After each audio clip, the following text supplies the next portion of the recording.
Okay, we'll get started. Okay.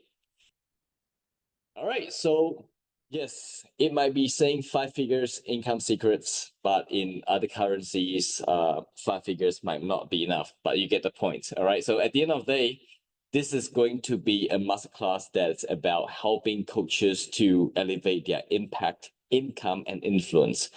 I would always say that, you can't have just one without the other. Yes, you can for a short term, but then it's not going to be sustainable, right? You can have a lot of income, but then if you don't have enough impact, then you know that it's just a matter of time that your income will be affected. And you can talk about impact all you like, but then if you don't have income to sustain it, which is the biggest problem in the fitness industry, where people are just talking about impact all the time or passion and purpose, but they're not able to monetize and sustain their whole business and livelihood, right? And I think in the age of 2024, 21st century, at this point in time, being influential is very, very important, especially if you want to. I mean, even if you're a coach, being influenced is important. And if you are planning to start your gym, or if you're already a gym owner, having the influence is ultimately going to be very, very important when it comes to attracting talents and also attracting partners, attracting clients. All right. So we will get right into it. And also a quick disclaimer, this is not a get rich quick scheme. You're here for a change, therefore I'll be blunt and truthful. All right. So don't cancel me if I say anything wrong. It's just whatever that is, truthful and blunt. I need to say it out, right? Not gonna be very, very nice about certain thing because clearly it's not working. So no point being sugarcoating and all that stuff. Right. I'm all about purpose, passion, and profit. So sometimes we might talk straight profit, money, but then hey, don't forget, I'm just as purposeful as a lot of people out there, if not even more, right?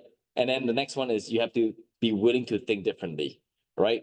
This is the masterclass where it will challenge your thinking, right? Because a lot of time, the outcome that we have in the outer world is merely the result of what's happening in our inner world, which is your mindset, right? Everything out there that you see, the money in your bank accounts, what you have in your life right now, is the result of whatever that you've been thinking, manifesting for the longest time. All right. So therefore, thinking differently is very, very important. It's sometimes that one mindset shift that will change everything that you're doing and the outcome that you have. Right. The next one is you have to take massive action. Right. Some of you here are rejoining for the second time. Yes, or you might have heard me spoken before in the past. Yes, great. Some contents might be the same, but the thing is, there's a difference between I know already or I have done it already. Okay, so this is what makes all the difference. Execute, take massive action. The next one is 120 minutes. It's all I have. So if you have any questions, anything else that you need more, like context or idea or suggestions, plans, please feel free to do it in Q&A. Okay, we want to make sure it's a Q&A where people are asking questions to the point where it's going beyond 2 hours. I like that. Sometimes I think there was one time we went till 3 hours, but hey, you can feel free to leave even if it's you have things to do. All right. Cool. Our main focus today is how to become the top 1%, because the amount of impact, the wealth, the influence that you have in the bottom 50%, 80%, 99% is not that great, to be honest. Right. That's why people say in the fitness industry, there's no money. Yeah, it is true. It is true. All right. It is true. There's no money in the fitness industry if we continuously thinking like everyone else in the marketplace. Right. The next one is clients attraction blueprints. So how do you actually attract clients over and over again? Even if you're new like CF, even if you are, starting out a whole new gym space, because, client attraction is no longer just you attracting for yourself, but also for your coaches that you hire. The next one is how do you stand out without being outstanding, right? Over the past, I've always been thinking like, how do I not be the best? Because that's very tiring. You're comparing apple to apple between yourself and other people. How do I be different so that I can be a pineapple and then you can be an apple? We are very, very different. I can stand out because I'm spiky, right? All right. Yes, and as you can see, like the businesses, the two ventures I have embarked on is always very different because at the end of the day, why do something the same, right? Of course, you can have a big chunk of it being the same, but then you will have to quickly innovate after that. All right, who's this for? If you're struggling to get more committed clients, if you're struggling to get more committed clients to pay more, okay? A lot of time, many of us are undercharging, thinking like, oh, we're not worth that much. And, like, why would people pay that much? But the thing is, over and over again, we have proven ourselves to charge more than everyone else. In the small town like Malacca, we are charging 180 ringgit before the tax, which will then end up to be 200. That's about close to 40 USD. And then in KL, once again, we were opening in the city center. We're like, we have to go up that much, otherwise the rental cannot, be covered, and profit cannot be made. So then we start charging 240 ringgit before tax. So that's about 50 USD, 55 USD. Yeah. And that's before tax. So imagine that, right? And over again, when we increase prices, we were surprised by the fact that people were okay to pay. So the question for you is, are you charging an amount that is actually people are secretly not telling you you're undercharging? People are like, that guy is charging me such a cheap, cheap price. The funny thing is, like my previous students, they were like, after my course, my 1 day course, right? They went off to charge 20 ringgit more, about $4 more, all right? And then they were like, my clients were okay with it. And then I was like, okay, so you've been undercharging and they're okay with it. You didn't even give them some sort of like buffer period and all that stuff, which is something that I would highly recommend you guys to do, to give them a buffer period. Don't just change overnight. But then I guess some people got too excited. They went to change, and then, yeah, like the clients were okay. So then I was thinking like, imagine that for the last few months, you've been undercharging, like 20 ringgit per hour. And then that's, let's just say 60 hours per week that they are working because as a freelancer. So you are losing out on 1,200 ringgit per month, and then times that by a few months. So you have been leaving money on the table, right? Yeah. So I'm glad they realized along the way. And they came to get some mentorship, which is always important, because we always tell our clients like, hey, you gotta get a coach to help you this. But then oftentimes I think fitness coaches are, other people that don't really seek for mentorship when it comes to areas that they need the most help with, which is, business and marketing. Right. I'm glad you guys are here. And some of you are actually my students from my last mentorship class in KL. Right. Okay, the next one is, how do you get more committed clients, pay more, and train more often? It's very important to know that at the end of the day, the goal for you is to make sure that they train more often, so that they get a lot of results, and also at the same time you can renew them quicker, right? Because if they buy a bunch of package, they don't train more often, they don't use up their package quick enough. Therefore, you will have a very, very inconsistent renewal. Okay, of course, you do it out of ethic. Don't just make them train more, even though they don't need it. Okay. The next one is like, how do you actually do all that? And plus, get them to refer consistently, right? How many of you have clients that love you to bits, but never at all refer anyone? Just type me in the chat. They love you to bits, but for the last 2 years, they have referred zero.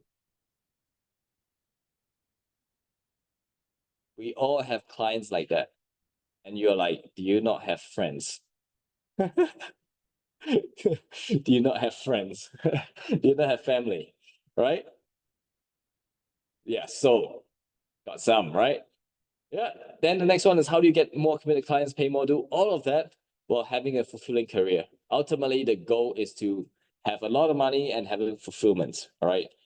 Tony Robbins once said that if you know how to achieve success, that's a science of achievements, but you don't have the art of fulfillment, then it's the ultimate failure. So at the end of the day, you gotta make sure that whatever you're doing here in this space, you gotta be fulfilled. Sometimes all you gotta do is bring meaning to work so that the work can bring you meaning, right? Don't expect the work to bring you meaning when you show up every day like, oh my God, like, hey, I have, even if you have 7 clients booked out for the day, and then sometimes people are miserable, right? So what's the point? Okay. Yeah, so don't struggle in silence. Always reach out to me anytime. Some of you have done that, which is good. Like, I think for me to share and all that stuff, it's not a big deal. And of course, like, if some random trying to reach out for help, and when I can offer them the masterclass option to learn properly for a day, I would prefer them to just come to the masterclass first, right? So look, there's a whole new world. We're gonna do things very differently. We're gonna think very differently, right? Definitely not a guru, and this is the actual real business that I run, right? And I was once a personal trainer, like many of you, who just knew how to program for clients, get clients results, and all that stuff. But I'll say at the end of the day, whatever that I'm doing now, it's all coming from a shift of mindset, and then also constantly acquire learnable skills. Okay. My mindset is always like, rather than saying how this cannot be done, I will be thinking how this can be done. Rather than a lot of people is like, I can't work, can't work, can't work. Right. So 17 years international experience, and I just feel like my work has just started, not even coming to an end yet. Right. So basically all the experiences that you've seen here, I've done it all. And then currently we are 7 figures USD coaching business in across 6 branches. So that figure can actually, be doubling. So, in the coming year or two. All right. So at the end of the day, it's all based on the science of business and also having great people coming along the journey. All right. But why do I do this? All right. So 2007, this is what I looked like back in the days. I look better now, I hope. No, anyway, so it was a tough place to grow up in, because 17 years ago, looking like this and having Asian face, you will get racist abuse. Okay, racist abuse is something that happens very, very often. I could be walking on the street and people will be like, "Fucking Asian." I'm like, oh, okay. It's kind of sad. Come on, like, I'm a human being. I'm walking and breathing. Like, why do I need to get that? So that didn't really give me a lot of confidence to do well in work, in a space, in an industry where you have to look a certain part in order to be trusted in the eyes of your prospect, right? Look at the guy on my left side and the girl on my right side, and then the other 2 guys who are more jacked than me. So what is the chance of me getting client to say, hey, I want to hire you to help me gain muscles? It's a bit funny if they don't choose the guy on the left. And then, who am I good for, right? So, but then I believe that I would not, sometimes things happen, obstacles come up, is a very good way for you to sharpen your mental fortitude.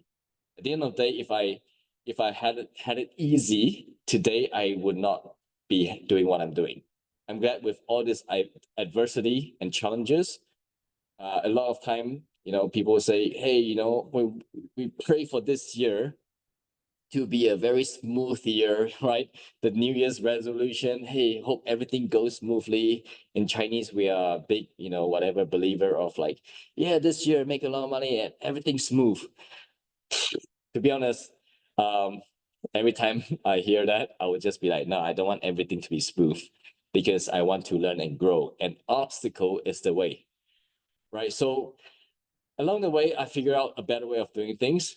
And then I got one more problem here after having everything figured out. Okay. I was coaching, I was having a lot of fulfillments and all that stuff. But deep down inside, I always felt stuck, right? Because all I knew was how to get myself apps and how to get my clients apps. And then marketing and business was something where, yeah, every now and then try to pick up a book or two and try to learn something about it. But then the thing is this, when you're coaching too much, you just did not have the time to even have the energy to want to learn new things, right? So I'm sure you guys can relate. And therefore it's very important for us to manage our energy very well. time management is great, but I think a better way is to manage your energy.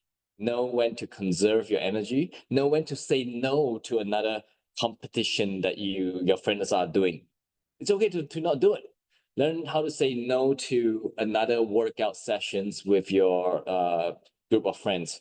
Learn how to say no to a lot of things because you need to know how to manage your energy very well. I did not manage my energy very well, and in fact, I was constantly seeking pleasure outside of my coaching. That's why I did not have the energy and then the time to learn, how do I get out of coaching, right, to the next thing. So I got stuck for 9 years. To be honest, the last few years were like a struggle.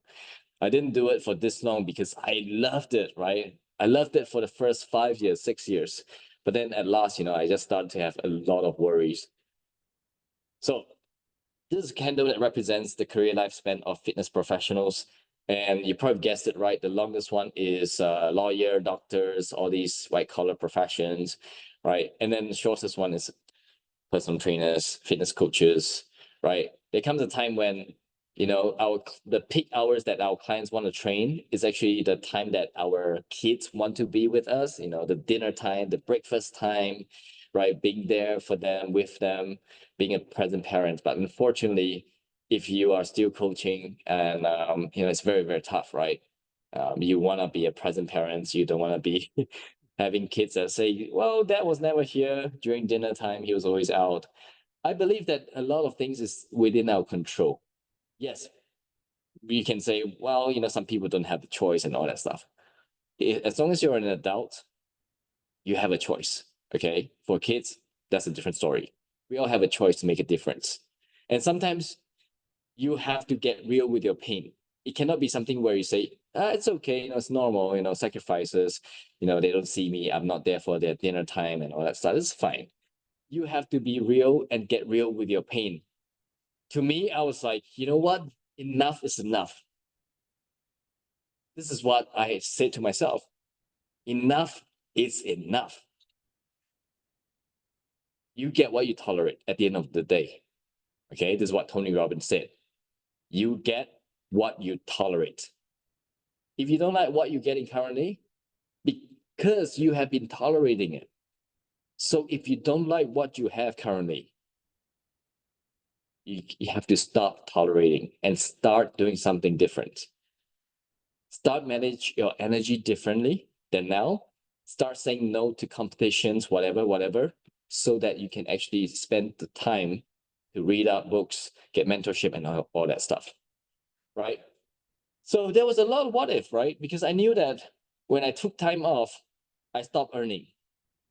And then, what if one day I completely cannot work anymore? Sure, there's insurance and all that stuff, but what if it doesn't cover you? And also at the same time, as we age, we know that our parents need more time from us to take them to checkups and all that stuff. At the same time, we have kids, school holiday program and all that stuff that we need to spend time with. And what if, in one situation, I had the choice to send my family member to the hospital get treatment as soon as possible versus government hospital, which need to wait about a month, which by then it will be too late. Would I want to be in a situation where I'm blaming the world that it's not fair that I don't have the money? Would that be a situation where I have to beg people to help me out with some money? I don't think I want to lose my pride doing that. If I can have control over it now, why not? Right? Make things right now rather than later on, like yeah, please help, please help. No, man, start taking control in your hand starting from today, right? So Tony Robbins said it's in your moments of decisions that your destiny is shaped. So today you have to decide how differently you have to think, how differently you want to do things, right? It's a season of no for some of you. Very easy, we get distracted by a lot of things because we are very passion driven human beings compared to those corporate workers, right? That's why we do what we do. But at the same time, that can work against us too, because we tend to say yes to things that will fill us with pleasure. Now, if that thing that fills you with pleasure pays you a lot, that's a different story. But oftentimes it does not pay us at all, or maybe just pay us a little bit. That's the biggest trap. We are always looking for things that give us pleasure, give us that joy, even validation from people, but it doesn't pay us enough. So this is what I'm seeing in the fitness industry. People are like distracted. Even some of our coaches, to be honest, distracted. Every few posts is them being an ambassador of something, like, hey guys, buy this thing. Yeah, coupon code CJ Lee. And then they spend a whole freaking production, whatever, to film a video for that brand that just pays them, like, I don't know, give them freebies and all that stuff. That's called distraction. What does it give you at the end of the day? You're building brands of other people. Maybe you get paid a few hundred ringgit or dollars. But the thing is, how long can you do this for? Where does this lead you? Right? So decide. Learn to say no more rather than yes. Okay? All right. So another thing is this. I decided to make up for my whatever that was falling short. Business knowledge, mindset. I was, basically growing up in a household of Asian, where a lot of cynicism towards a lot of things, right? I needed to get an upgrade to my brain, the software that's running inside, because I know that at the end of the day, what I didn't have is the result of whatever that's happening in here, right? So at the end of the day, if you want to change whatever external out there, you have to first change whatever in your head. Because at the end of the day, successful people think very differently from the ones who are not. Therefore, this day and age, when I go to talk to mentors and all that stuff, I try not to just focus on the information they give me. I try to find out what is it that make them think that way? How would they see this particular subject matter? I want to see how they see things. All right. And that's my curiosity right now to, in order for me to go to the next level in my business and life, is to really see how they think very, very, very differently. Right. Okay. So this is the outcome of it. And definitely there were people, at the same era of me doing personal training.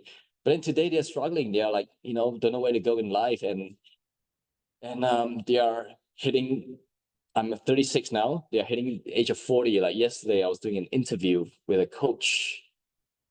He is 38 years old.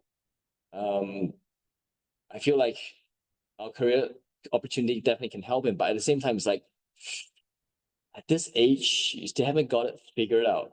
Like it's kind of sad, right?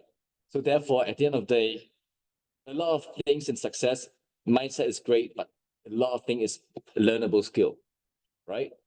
So this is just one example, amongst many other, right? Our coaches in-house, a lot of time people think in-house coaches don't make a lot. They actually make more than a lot of freelance coaches in an environment where it's growth driven, connection driven. You have a bunch of people you can get mentorship from, and then this is the revenue that we can generate in a tiny 2,000 square feet studio.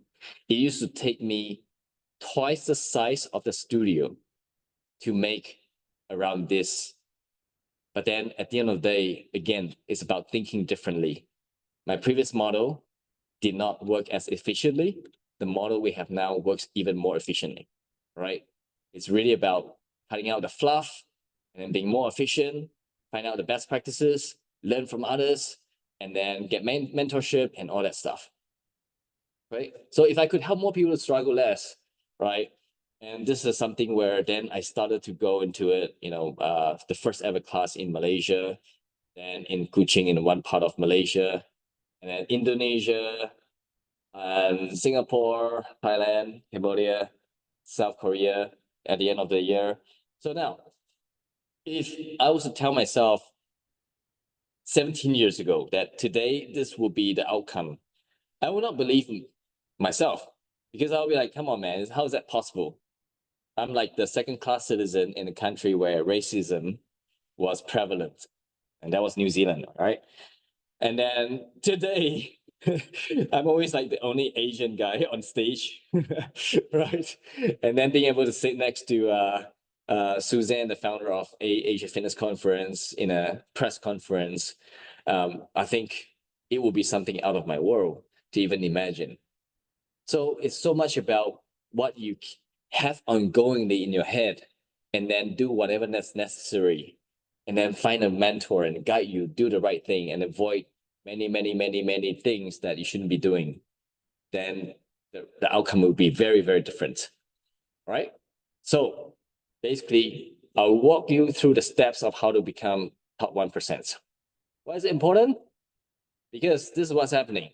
Certs, many more people got certs. And then many more people are getting certs. Online, offline, it used to take months, now it takes weeks, some takes days, right? So the thing is, the market does not know how to differentiate which one is which. Is it NASM better than ACE? What is ACE anyway? What is NASM anyway? They don't have a clue. All right, even though we can tell them the difference, but you've just wasted like 5 minutes. Okay, gone are the days when you do what you love, the money will come, and if you do a great job, people will come. Doing a great job is given.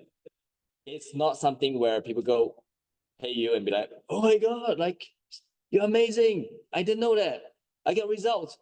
Those are the things that are given, right? People pay you, of course, for great work and results, duh, right? So it's no longer a day where you do a great job, people come. And of course, like, yeah, sure. If you are like a local chicken rice seller in the neighborhood, you do a great job, people will come, right?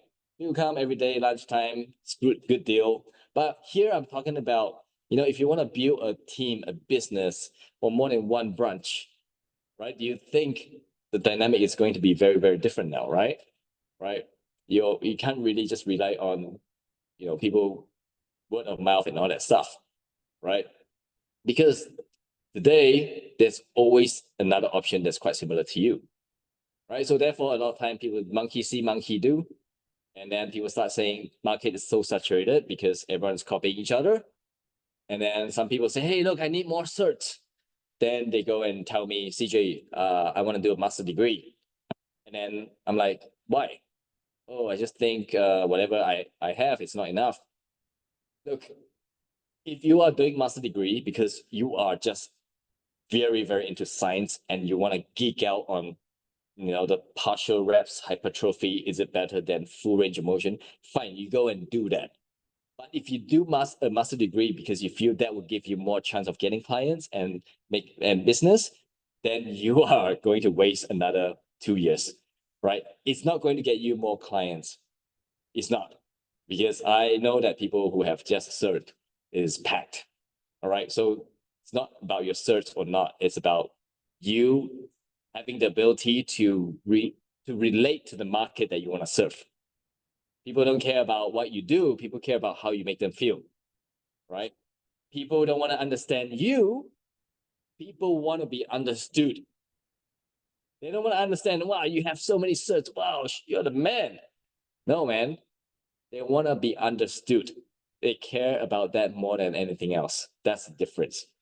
So when it comes to posting, social media messaging, and all that stuff, start writing copy that allow people to feel like, hey, how do you know so much about my pain and problem? You're weird. Like, you're the only guy that talks about my pain and problem in a way that it really, really hits me. Right? When everyone else is saying, hey, 12-week program, talking about feature and talking about how great they are. But then if you can craft messaging that resonates with them, then bingo. And as a result, because you are deemed as someone who understands them, you will be the most logical and emotional choice to them. And as a result, paying you more than the rest makes sense because no one else can understand them. You understand them. I'm willing to pay more because you understand them. That's more important than cheap. That's more important than another guy can do it for 20 ringgit cheaper. All right.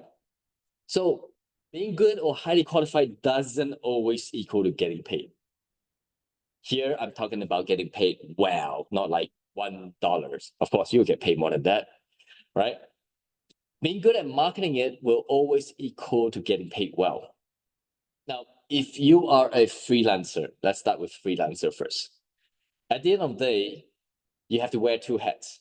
I'm wearing a hat of serving the best personal training to my clients that give them results.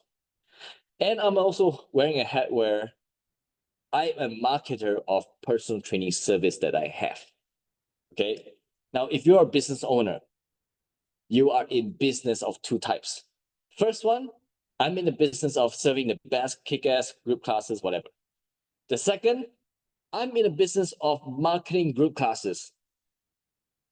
Okay. Now, for freelancers, whatever, even if you're working for someone under a gym, still the same thing. Okay. But of course, you probably don't need to do the marketing side as much.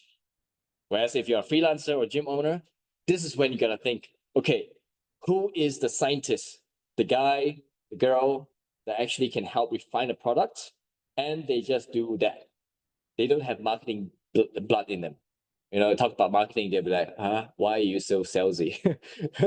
And then you have another bunch of people, they are just like, okay, thinking about money and thinking about who, where should we market and all that stuff.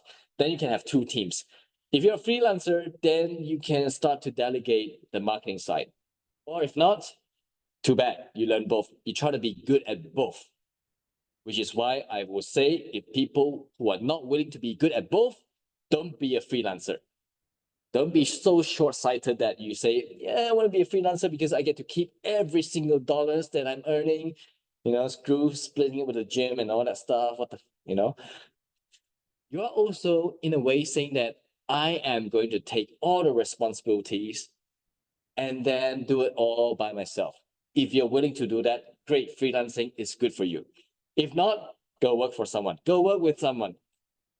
Alternatively, go find another partner to build this whatever mobile training business that you're doing. Another person can be more of a marketer, and then you are the fulfillment guy, right? And then slowly build from there.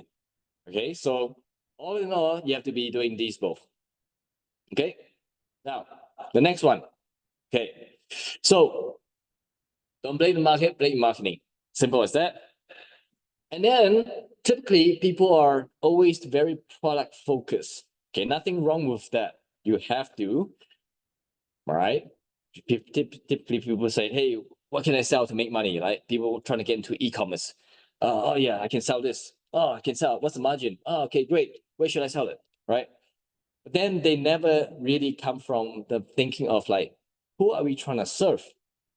Right? So it's really time to spend some time thinking which market we want to tap into, right? And then the messaging will be on point. Then you think about the model, the strategy, and all that stuff, which I'll share with you how it works later. And then the next one is like, okay, fine, product.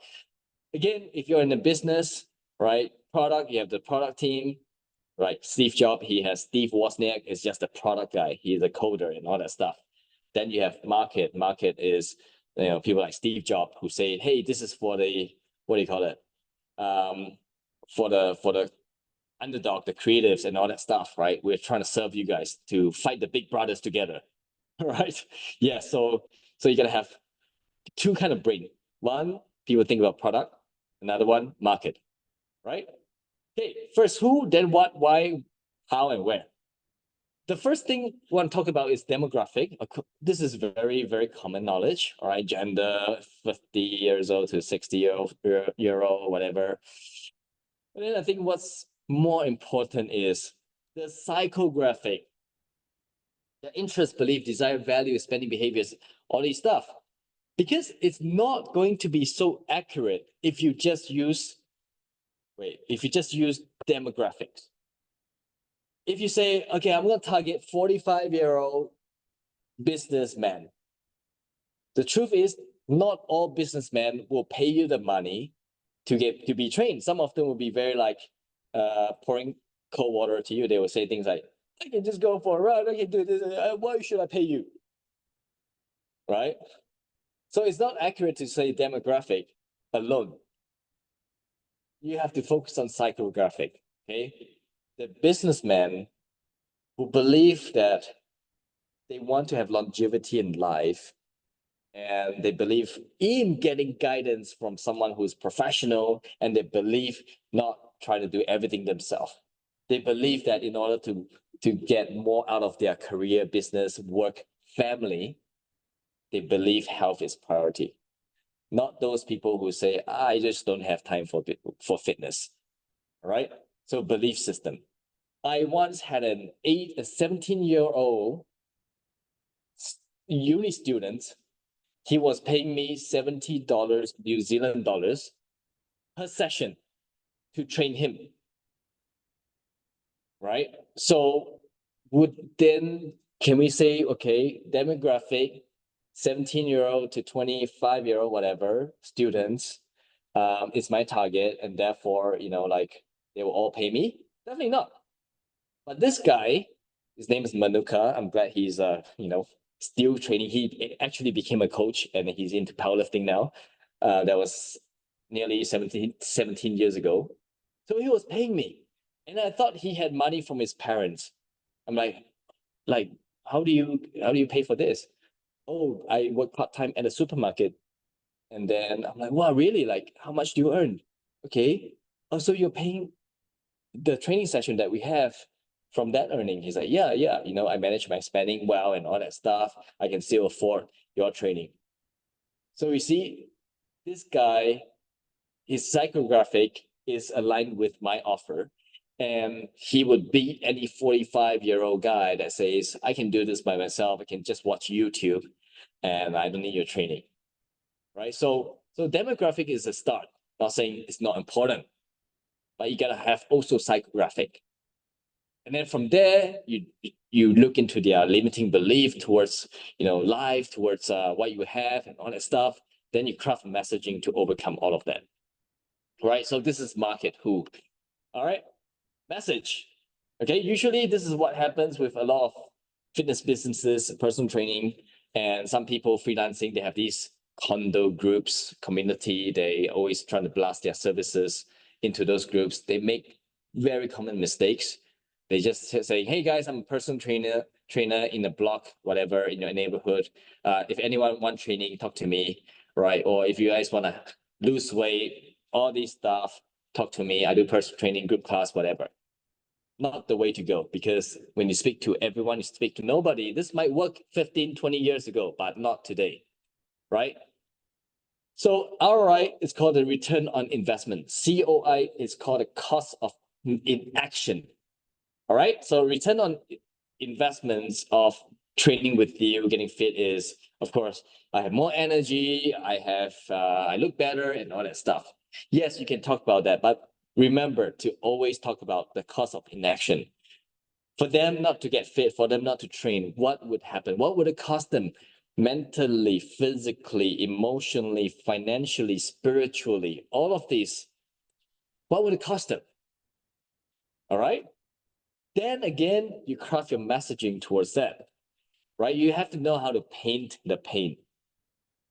If you don't know what pain they're going through, go talk to them, right? Go talk to them.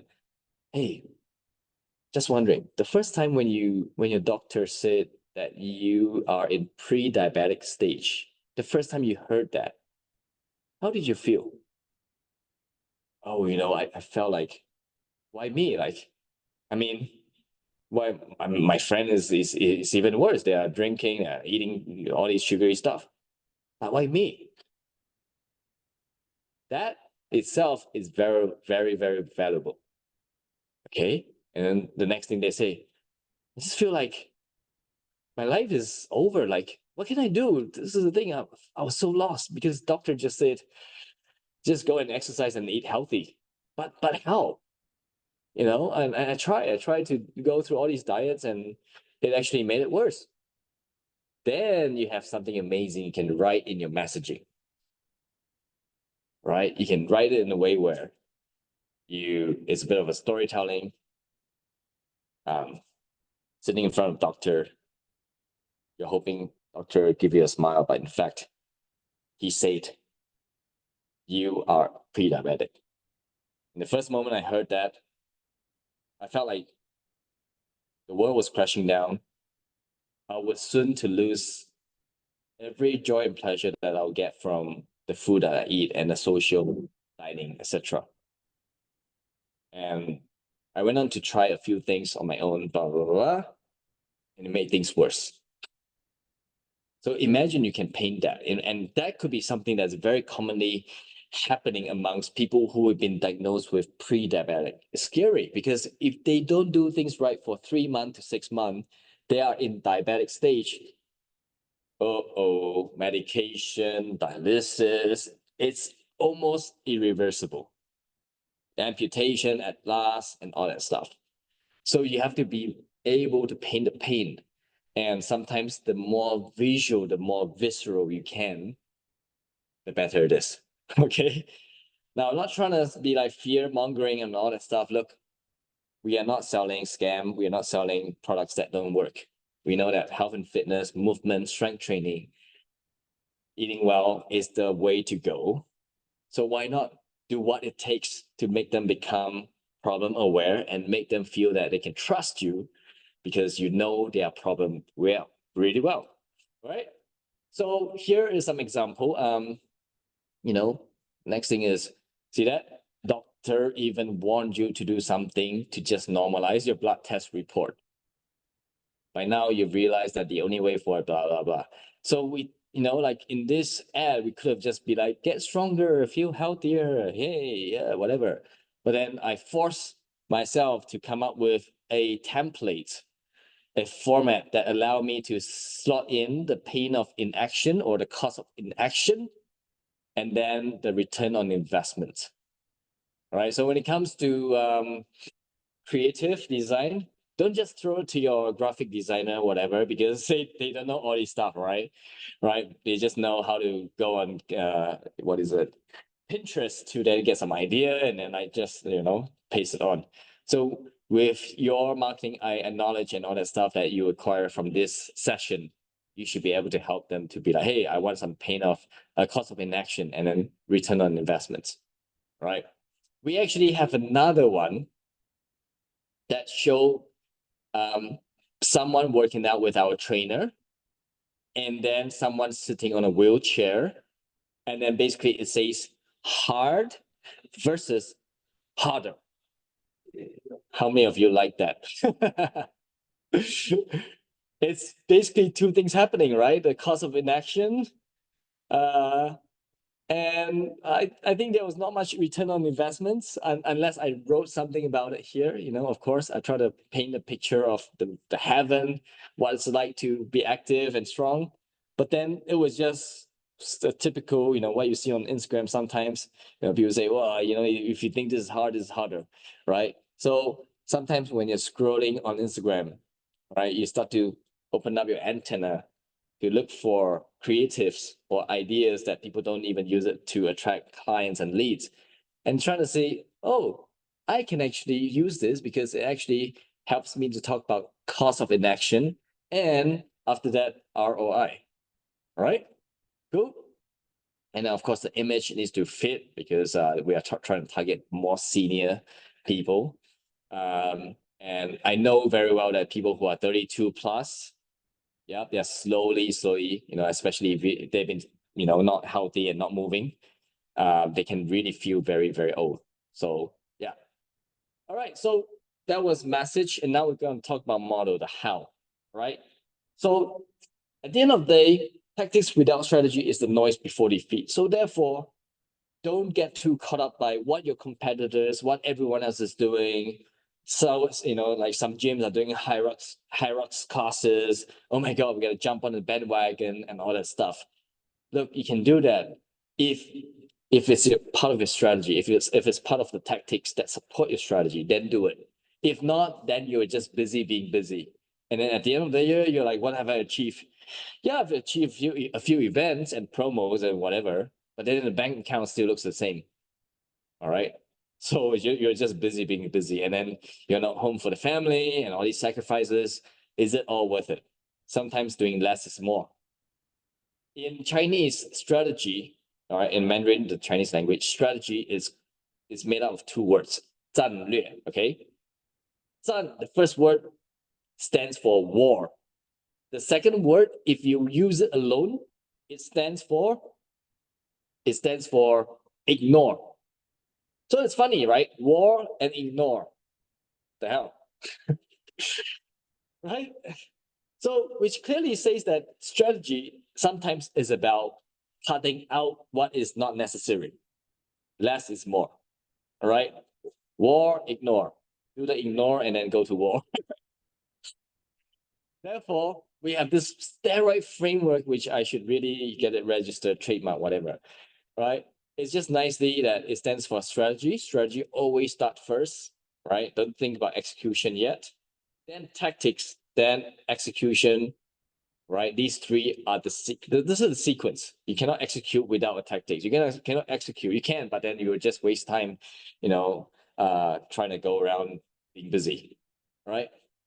So strategy and tactics, what's different? Strategy is like, imagine trying to climb the mountain, right? You know exactly which peak you want to be on, right? And then why you want to climb. And tactics are like, okay, now we need to train 4 times a week on this terrain and one weight training sessions, and then we need to buy these gears. So that's different. All right. So whenever you come out with strategy, and sometimes it can sound like tactics, and some tactics can sound like strategy. So when you come up with something, ask yourself, now, why is it that we want to do it? Right? Sometimes you might think it's a strategy. You're like, yeah, we got a strategy. We want to be this and that. And then you have to question yourself, why is this why do we want to do that? Oh, because we want to achieve this. Then this is the strategy. Then maybe you ask the next level question. Why do we want to achieve this? Oh, because we want to become. Oh, then that's a strategy. All right. This is how I usually help myself to come up with, the differentiation between tactics and strategy. Right. Then you execute, of course, execute this one here. You need to make sure that it's indicated with numbers, timeline, and yeah, numbers and timeline. These are the two main thing, right? Imagine execution, by when it should be done. How many leads should we be having? What's the closing rate? This and that all needs to be numbers, data, timeline. Do that not just for it with yourself. If you have a team, if you're building a gym, it needs to be also the same thing. If you have a management team, if you have someone who's your right-hand person, they come up with their own execution plan. It needs to be timeline, net numbers, how many leads, how many people you want to talk to, how many physios, healthcare professionals you want to affiliate with, how many you need to speak to, how many you have to sign the deal, blah, blah, blah. Okay, it has to be like that. All right. And then reach out. Okay, what's a reach out strategy? Online, offline. Online, of course, like if you have the capacity, you do omnipresence, means that you're on different platform. But if not, focus on the one platform first. Okay, and then your goal is to actually figure out a way to be on 2, 3, 4 different platforms. You gotta figure out. This is where your resource allocation and planning within the company is very, very important. Or if you're not a company, then this is where you have to really start to allocate some money. If you're a freelancer, you're keeping everything to yourself, allocate 10% of your earning every month or 20%, into the reach out effort, online, offline, whatever. Okay. So being a freelancer, you still gotta be good at resource allocation as well. Don't just take the whole earning and go and spend on paying bills and luxury. This is why a lot of freelance trainers get stuck, because they don't have this resource planning plan, right? You make 10K. How many percent goes to this? How many percent this? How many percent this? You have to do it. All right. Run like a real business. The next one, inspire. How do you inspire people to pay more to actually, this part here is actually, how do you inspire people to go from the moment they see you, which is when you reach out and all that stuff, to then into your studio and being close by you? How do you, what's the process, right? You get on a pre-queue call, a pre-qualification call, and what do you do on the call, right? For us, what do we do on the call? We, of course, dig out their pain point and their struggle and all that stuff, and share a little bit about how we work. We actually will ask them, hey, look, based on the solution that I share with you, it will cost you, it will be an investment, maybe that's a better word. It will be an investment of this much and this much within this range per month. Would it be okay for you? If they say, okay, great, come into consultation. which then allows them to, be prepared mentally with their cash and finances rather than coming in be like, so expensive, I can't do it. Right? Then you're just wasting each other's time. Okay, deliver. And this is where when you close the deal, right? A lot of people are like, yeah, celebrate. But I would say the what do you call it in NBA? The shot clock is not over yet. Right? It's not over yet. Until you get referral or at the very least renewal, this is where you celebrate. Truly. You can celebrate a little bit at the real front. Yeah, close sales, okay. Just another day kind of thing. But the shot clock is not over until you get a referral. So this is when you start thinking like, okay, referral. How do we empower our clients to start referring? What I would do is actually, this is, now every client that comes in, they're not trained to refer. They're not trained to be the word of mouth master. Okay, they're not trained. They're not born to be like that. You have to train them to become like that. That's why many of us have clients who love us to bits, but they refer nobody because they have not been trained by you to refer, right? So how do you do that? Well, very easy thing. We have a lot of tripods in our studios, tripods everywhere, 1, 2, 3, 3 tripods in our studios, right? And then what happened is, of course, the tripod is not just for the gram, right? It's also for postural, whatever technique assessment, analysis. We can show them like, hey, look at what happened here. Always you gotta make sure that you are in the shots, okay? I see too many personal trainers making the mistake of holding the phone to train their clients and then just film them. Oh yeah, good stuff, all right. And then they're behind the camera. And then their clients post it, their clients' friends don't even know that it's a PT sessions happening. All right. It's like the world does not need another workout video, to be honest. But the world needs more personal trainer in action video. This is what the world needs more of. Right? Because if you talk about workout video, you gotta have high production quality for people to even give you 3 seconds to watch. Right. But whereas if it's a personal training in action, people are like, yeah, what's going on here? Very interesting. I want to see how the coach is actually spotting or coaching the clients, or cueing, or what the coach is saying. Right. Now, when you do that, all right, just say, hey, look, form check, whatever, so I can share with you what you do right, what you need to improve.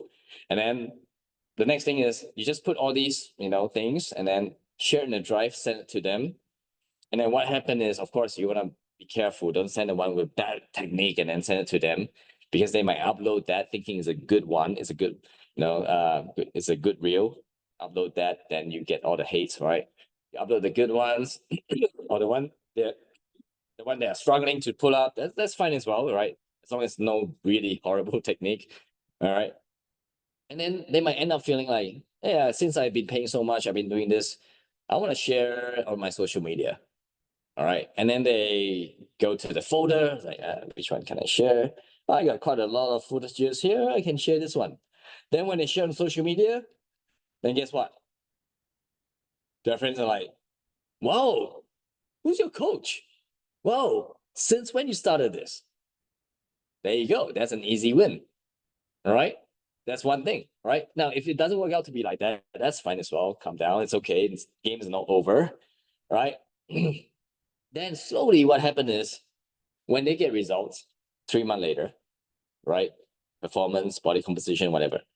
Then along the way, you say, hey, look, here are some testimonials that I've done with my previous clients and basically let them have a watch and let them watch it and make them inspire them so that they feel like I want to be like this lady in the shot. Like, wonder if I can be featured in one of these videos, right?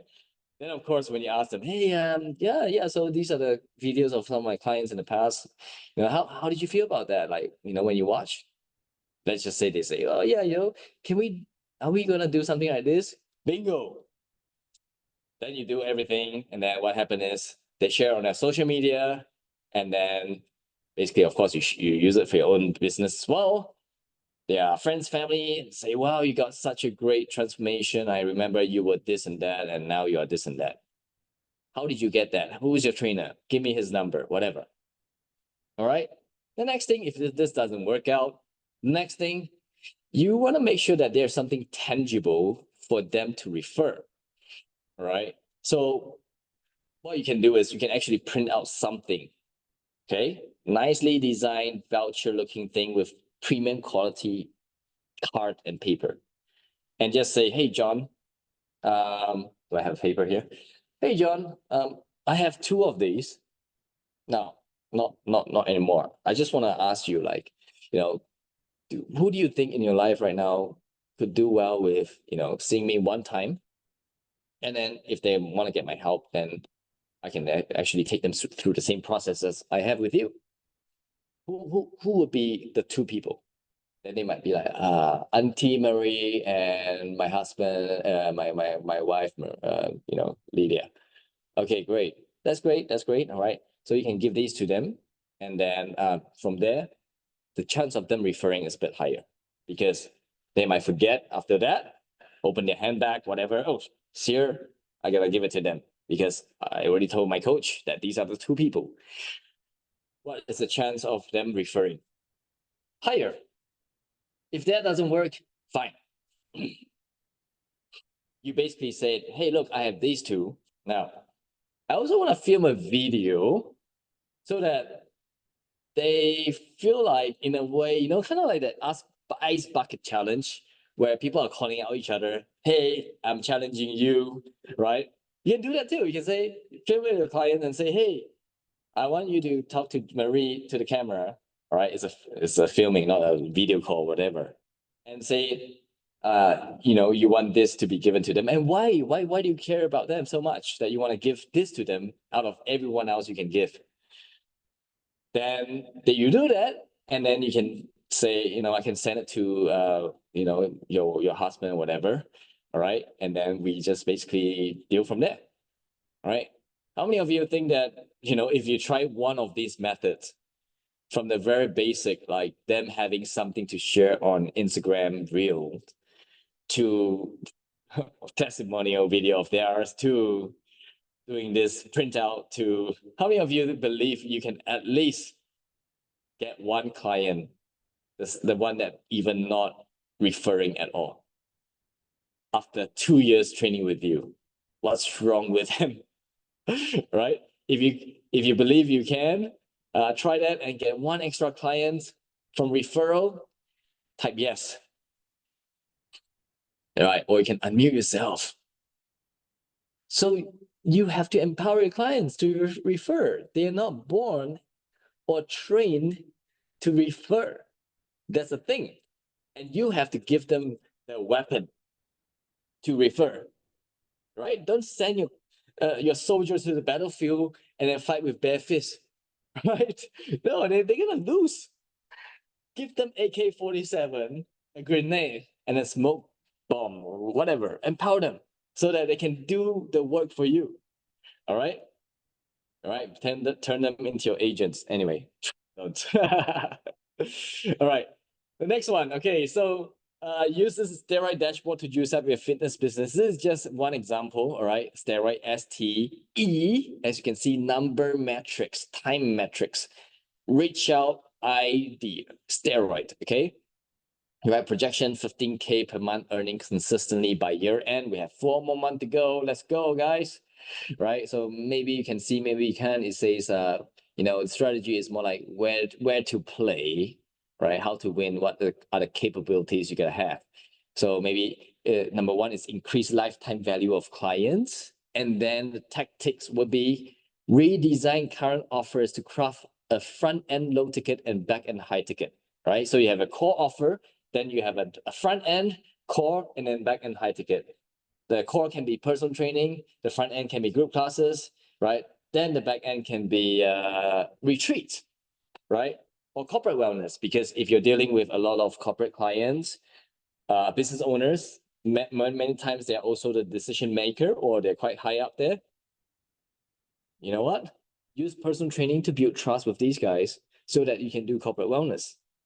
All right. The business is not, it's not the end to do personal training.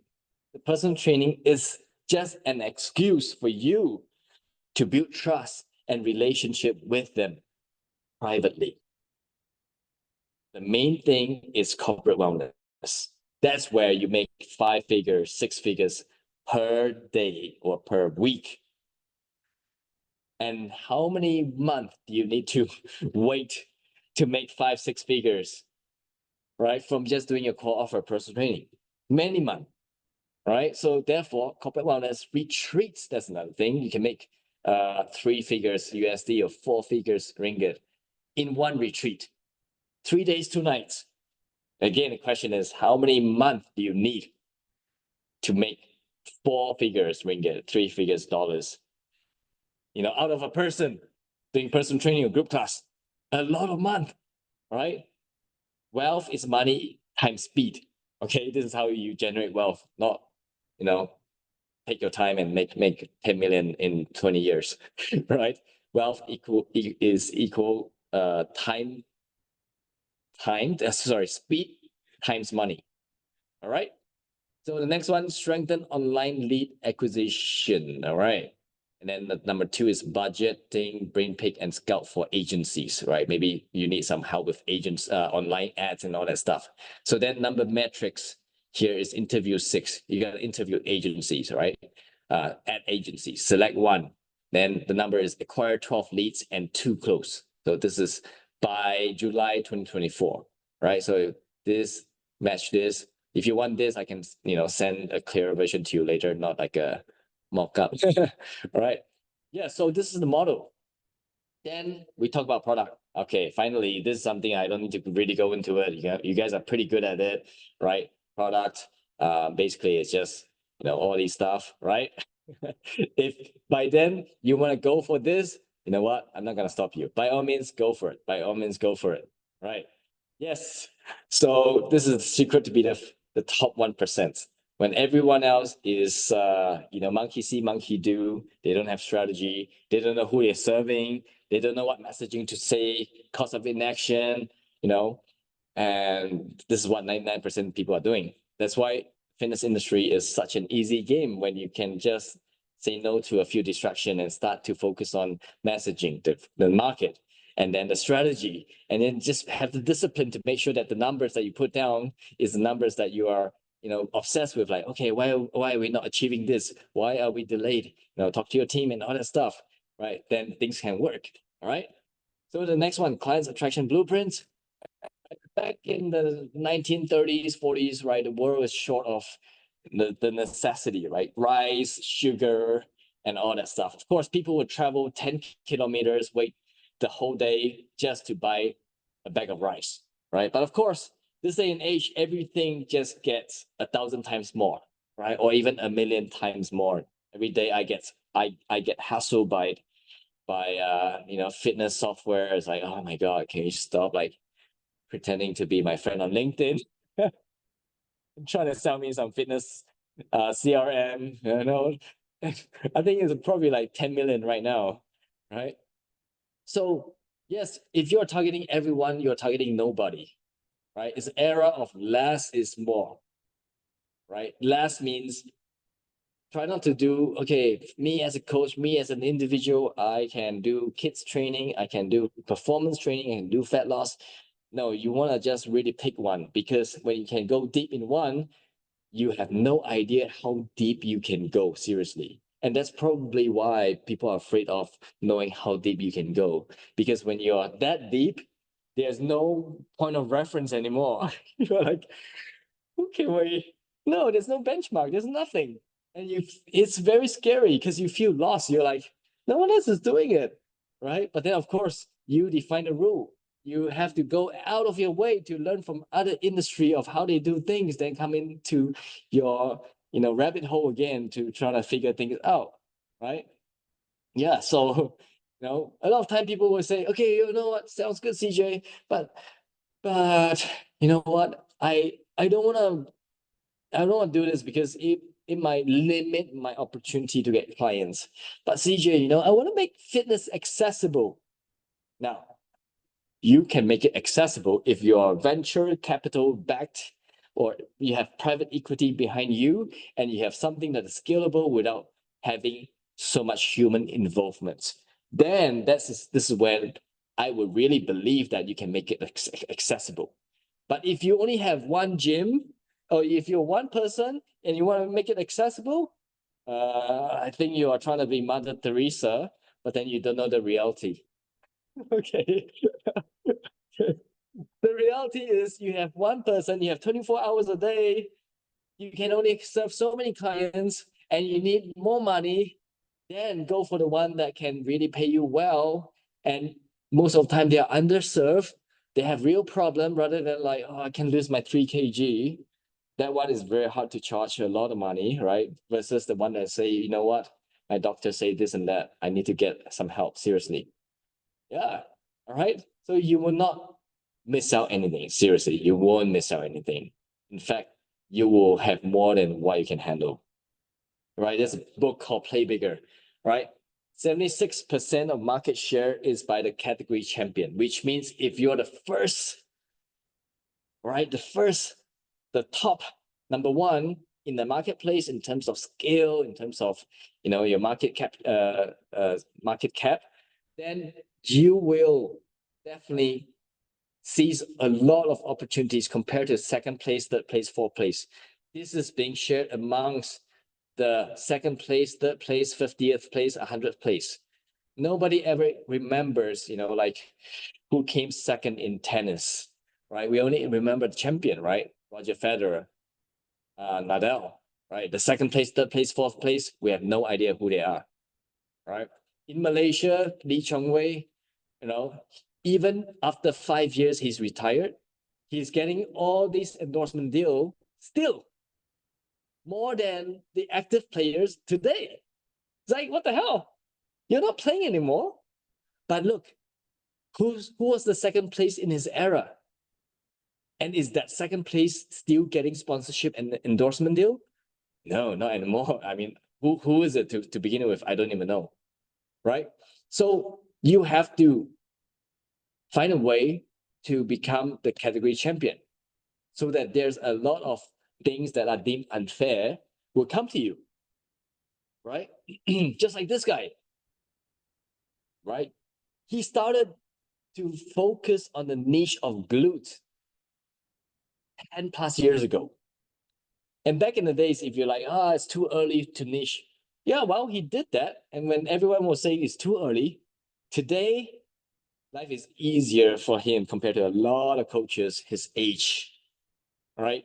Coach of 26 years. I also know a lot of coach who has been around for a long time, but they're still doing the normal thing like a lot of 20-year-old. Right. So for us, it's the same thing. Our clients, we know very well that we're not going to focus on transformation before and after. Right? Our clients are just people who want to live as long as they can. They want to increase their health span, not just lifespan. And they're happy to be a bit, the arm is not so toned, and they're happy, they're moving well. They talk about performance in life, not sports performance. They also, believe that at the end of the day, it's not about having all or nothing. It's not about being extreme, right? And therefore, our photo shoots, our photos and all these, right, are very different from this. What's the difference?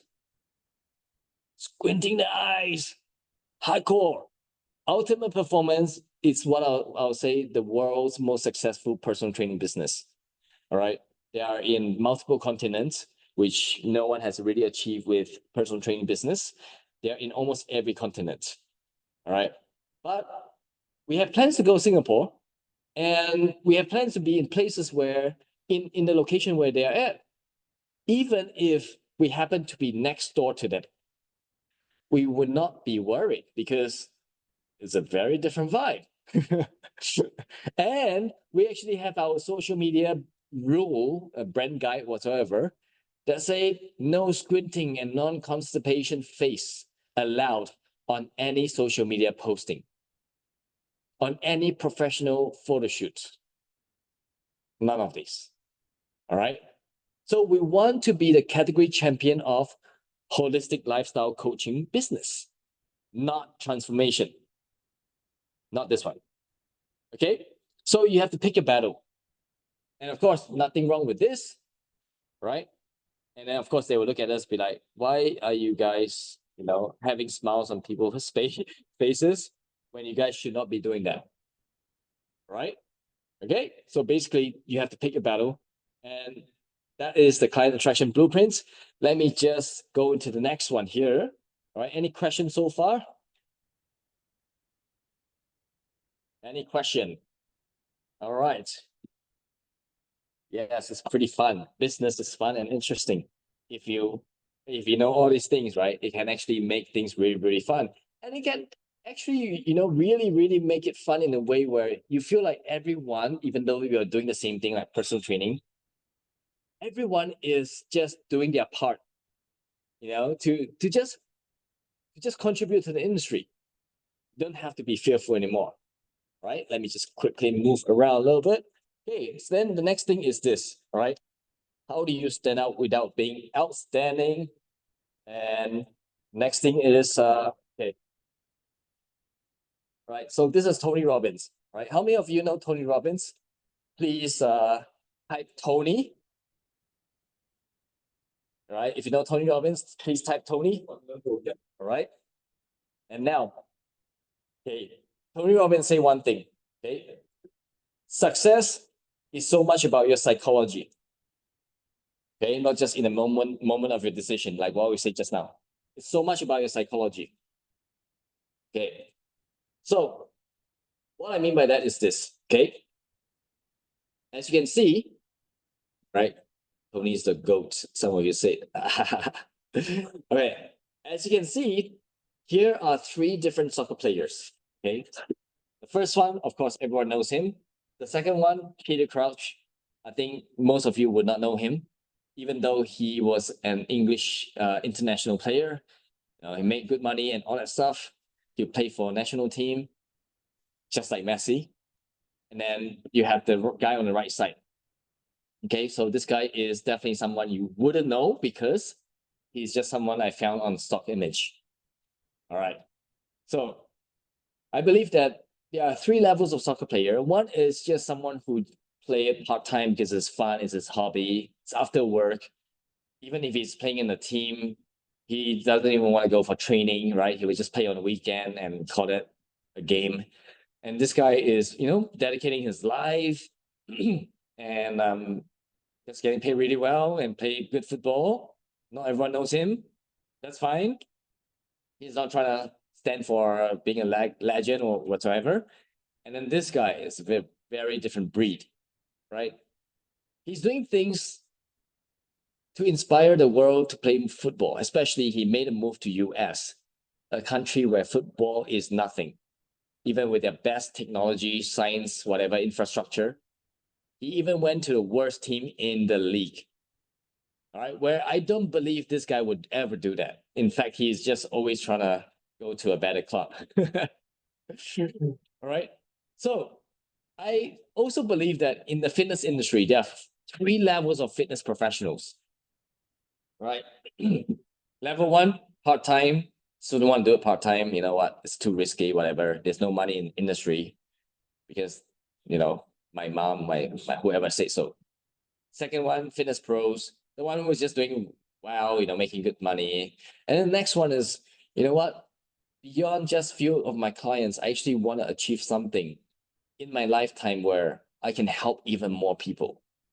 I can actually, inspire people on the other side of the world to actually become a coach, to go and follow your passion. Right? I would actually want to create something where, yes, it's risky to start a business. But I feel like if I was just to be a coach, I can only handle 15 to 20 max clients. But if I want to impact 100, 1,000, I got to do more than that. Right? So, a lot of people say this career is not stable. And yeah, I do part-time for now. Do part-time.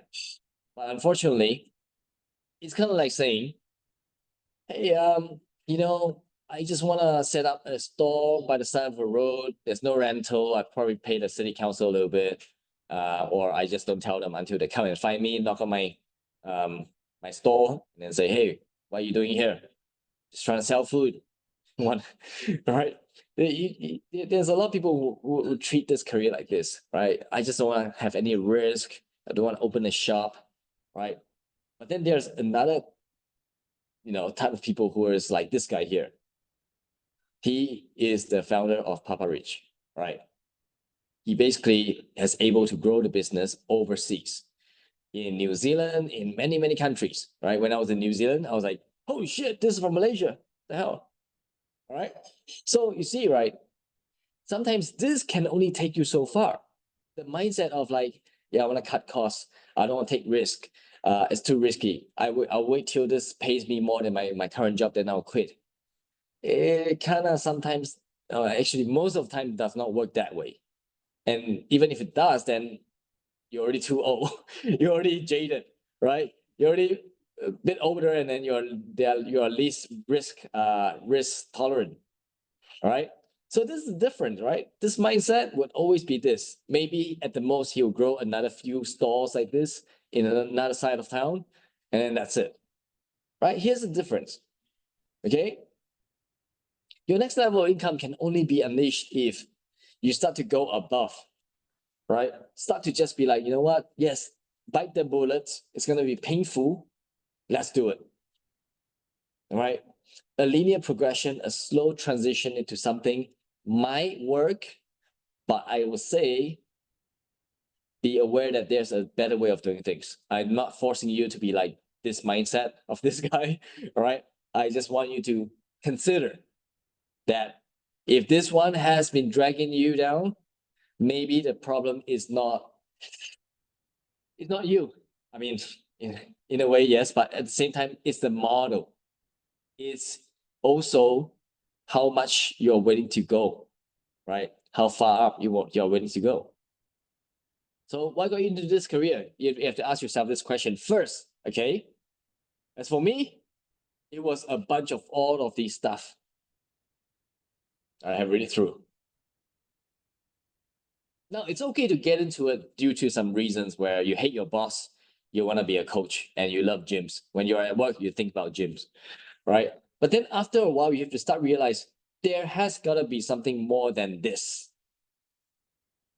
Because if it is just this, then unfortunately, it's going to be a struggle for you. Yeah. So I made my success very, very earlier on, right? And basically, that was 10 years ago. I was doing a lot of like very, very interesting training, ground and pound, putting down a boxing bag, ground and pound. That was 10 years ago when functional training or whatever, it's not really that prevalent, right? But then, I realized I got into mainly for my own liking, convenience, and escape, because I failed high school, so there was nowhere else for me to really go, and I wanted to avoid a lot of things, right? And passion is the word often used to sum it up. When people say they're passionate about coaching, how much of it is actual passion versus, oh, I just don't like the cubicles, right? So if it was just all passion, right, it would just be here. Low level opportunities and all that stuff, right? Forever struggling, right? And this would never, never, never be possible. I would still be like this guy here, right? So it's really time to think very, very differently. Do whatever it takes. Do what's required, not what you'd like to do only. A lot of time we get very stuck with, I need to do things that I enjoy. You don't have the right to say that all the time if you are struggling. All right. Elon Musk can say that. Okay, do it. All right. And there's nothing he hates about his work because he's already passed it on to someone else to do it. Great. He has the money and all that stuff. But then if you're struggling and all that stuff, sometimes it is because you have been just drawn to things that you enjoy doing. You forgot to do what's required. Learn about marketing, learn about numbers, just really spend time diligently once a day, 1 hour per day to sit down looking at numbers. right? To look at your numbers, not just whatever number you track, but maybe your ad strategy, your Facebook ads, performance and all these stuff, the clicks, the views and all that stuff, right? Yeah. What else is required for you to be successful? Like learning how to, like if you're a gym owner, learning how to build an authority status for yourself so that you attract partners and talents rather than just purely focusing on attracting clients, right? And what else that's required to do? Learning how to fundraise, learning how share structure work, right? Go to attend courses and seminars, and going into the world of capitalism, hear out what people have to say, how venture capital work, how it works with all these different kind of share structure, preference share, ordinary share, all these things. The things that I'm learning right now is actually will be deemed as like boring shit for the CJ 10 years ago. I'm like, learning about all these thing that is so dry, but it's what's required. But then slowly, the funny thing is you find joy out of doing it. Because you know that on the other side, when you can learn this and implement it, you get more, you get to amplify what you currently have. That means even more joy, right? So what's required sometimes is your priority, not just what you like to do. So where are you currently? All right. If you're in dollars, you can convert into dollars, 2005, right? Now, the thing is, a lot of people are making this, right? 5, for example. And then they're like, yeah, life is good, life is fine. But the fact that you're not making 10, it means that every month you are leaving 5,000 on a table. Now, this might not require to work more. It can mean working the same hour. How? Like I said, if you're the most logical and emotional choice, you can speak the language and messaging to your underserved market, people willing to pay you more because they feel understood, right? By working the same hour, you can literally go from here to here, right? So, is it costly? 5,000 per month times that by 12 is 60,000. How many of you think 60,000 can be something that you can put towards a house or a new car, or give your kid a better option when it comes to schooling? And what else? Even perhaps retire parents. All right. So it's always important to really, be proud but never satisfied, right? This is the saying. Kind of like if you're making 100K, for example, as a business, the fact that you're not making 200 every month, it's costing you $100,000 or ringgit for not knowing how to. And it's very, very costly. You better spend that money to go, and you better quickly find a way to, spend some money to get some mentorship and all that stuff. All right. Because at the end of the day, right, it doesn't mean that the more money is more work. All right. So let's lighten up the mood a little, right? What does it mean to go all in from here? This is all in. All right. And this is all out. And this is all in. All right. And then, and here's what it takes to go all in. Not just this. All right. For us, okay, in the context of personal training, right? Not just this, also this. All right. I talk about here the strategy, tactics, execution, reach out, inspire, and then the mindset you gotta have, the top 1%, which I talked about just now. Hopefully you guys remember or took notes. You gotta know how to do what's required to generate leads and convert them, streamline your processes, make them spend more on a spot or charge more because you're worth it, and get them to come more frequency or see the point of coming more frequently. All right. And then having a nano niche right here, category king blueprint. How do you get there? Even though you are still new, you're still not overly experienced, right? Next one is a sales processes that actually will get you to a very consistent intake of clients, rather than like, oh my God, last month we got 10, this month we got 2, right? It's not consistent, right? So ultimate closing, how do you actually have a closing process where, like you don't sound salesy, you didn't come across pushy, right? This is very, very important. especially if you're building teams, you have to start to do a lot of role play. All right. One thing about a lot of boutique owners, boutique studio owners, or small businesses that are, on the opposite spectrum of commercial gym, right? Because we kind of trying to run away from that world, right? We're trying to run away from that world of like being salesy and all that stuff. And we try to jump into this side of the spectrum. We become very we become very sensitive to the word sales and sales training. But we forget that sales training is something where it should be done on a regular basis. Just like how Lionel Messi still goes to training. He's the best of the world. He's the GOAT, right? Greatest of all time. He's the legend. He still goes to training. So, like like professional football players, a lot of people still go to training, even though they've just won the cups, whatever. So for sales, the same thing. Don't use the match as a practice. Don't use the consultation as a practice. You do the practice with your colleagues. All right. And of course, you don't do the same drill over and over again, like, hey, trying to close me. This is how you do it. You have a certain flow, all right? Let's say we're gonna go right deep into the consultation process now. Okay. Okay, consultation process, come up with a grading system where you grade pain problem digging out of 10. The next one, feeling understood out of 1 to 10. The next one, fact finding out of 10. Next one, diagnosis 1 to 10. The next one, pitch presentation. So then what happened is you can say, okay, take someone through this whole process and then mark them based on that, right? Now, maybe they are really falling short on pitch presentation. Then we just drill that a few more times, maybe in the next 2 weeks, right? We just gotta focus on this pitch presentation, right? And how do you drill it? You can use different, you can basically get someone in your team who's very good at that to share. You can either do more role play. You can even, get a YouTube video to say, this is how you do the pitch, right? So this is how you do your sales training. Not every day is the same thing. Like, okay, close me.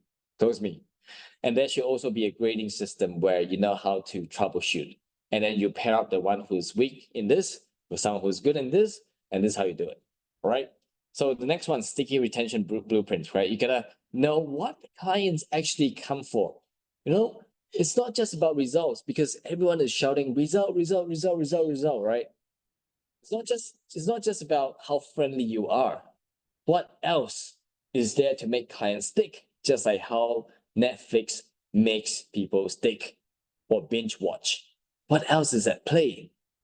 Right? We have this thing called the 6 human needs, again by Tony Robbins, right? He said that we have the need for certainty, the need for variety, the need for connection, the need for contribution, the need for growth, and the need for significance. If you can help someone to tick off 3 out of 6 needs, it becomes an addiction, just like cigarettes, alcohol, pornography. What else?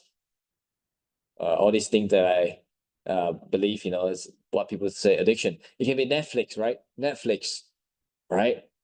Why is it that people would binge watch? What happened during this episode that makes them want to watch the next one? Can you do the same thing in your group classes or training sessions to make them feel like, damn, I want to come to the next one?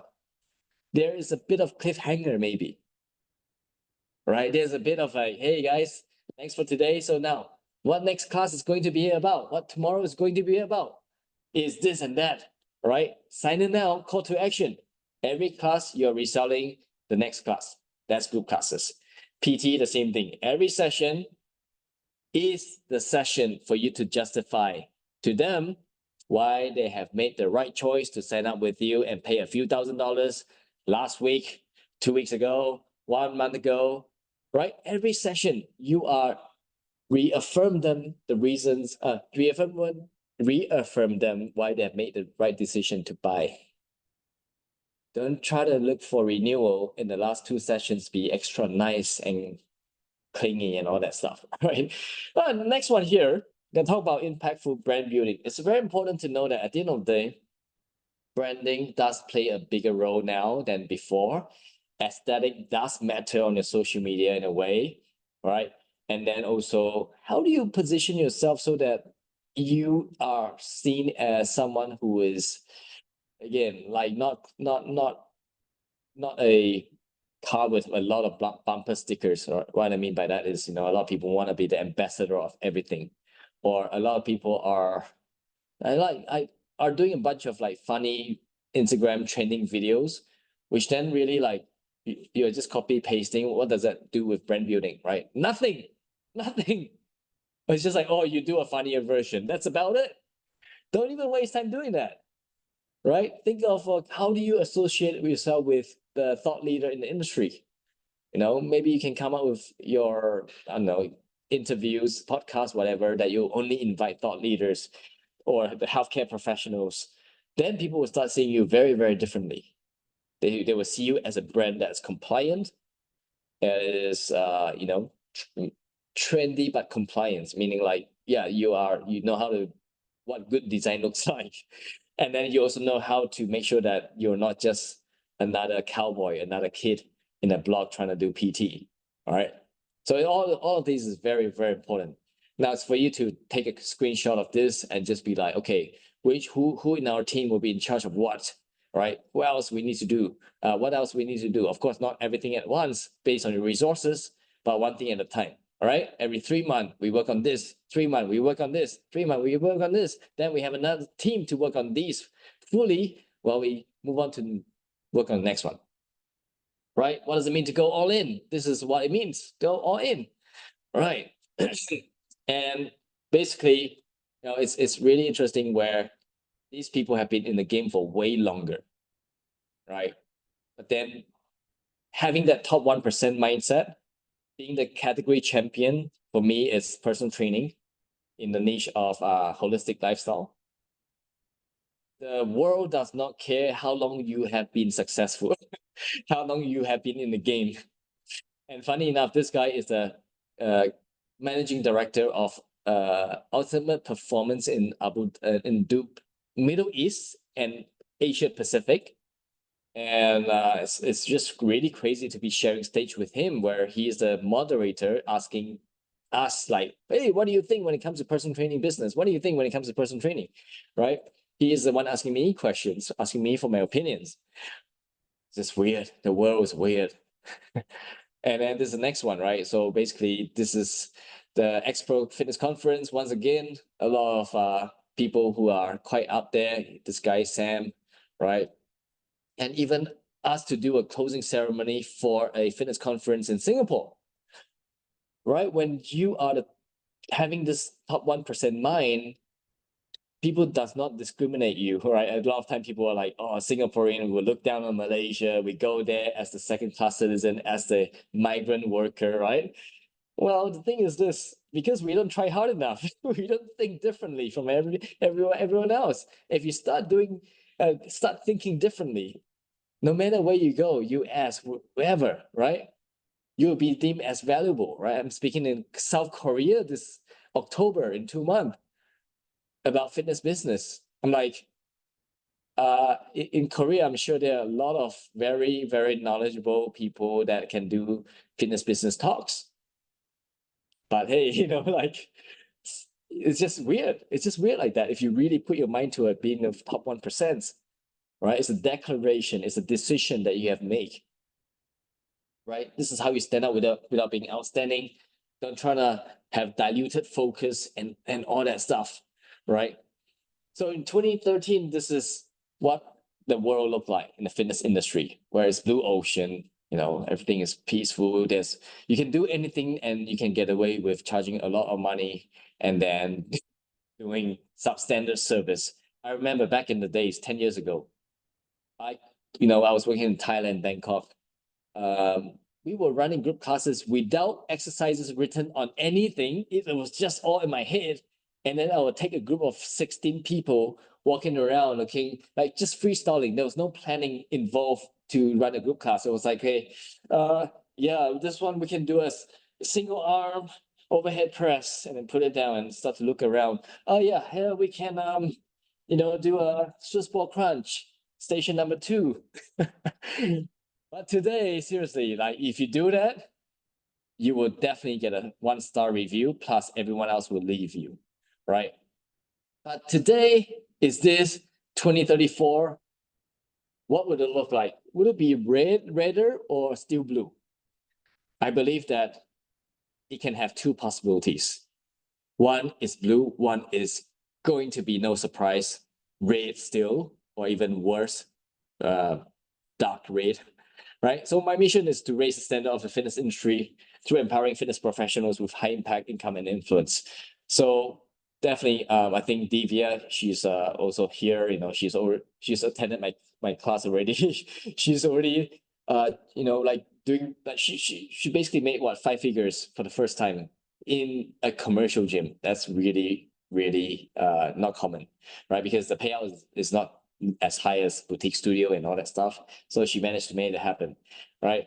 And also I would say Jack has a studio with his girlfriend, start charging more now, and then feeling okay to charge more. So in a way, then who else? Yeah, so quite a few people, right? CF is joining my course on 1st September. The question is like, if not me, then who? Because the thing is like, interestingly, I love seminars, I love workshops, I love attending, I love running it as well, right? And then somehow also I have something that I can share that is proven, credential is there. And yeah, so basically in the marketplace, I think people are very secretive about what they do, which I think, yeah, it's right. I would be secretive if we don't intend to grow anymore as a business.